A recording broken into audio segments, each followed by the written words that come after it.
இன்றைக்கி பாருங்கள், கடாய் காஞ்சதும் கொஞ்சம் மிளகாத்தூள்,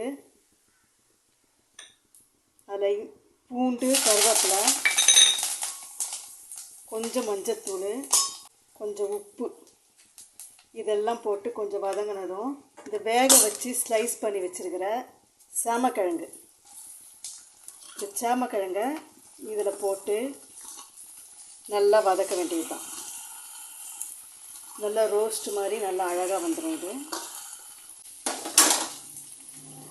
இந்த சேமக்கிழங்கு நல்லா ரெடி ஆனதும் இது மேலே உடச்சக்கடலை தூள் கொஞ்சம் அரைகுறையாக அரைச்சி குறைன்னு அரைச்சி போட்டு இதை அப்படியே நல்லா கலரி விட்டுட்டிங்கன்னா நல்லா ரோஸ்ட் ரொம்ப நல்லாயிருக்கும் சாப்பிட்றதுக்கு.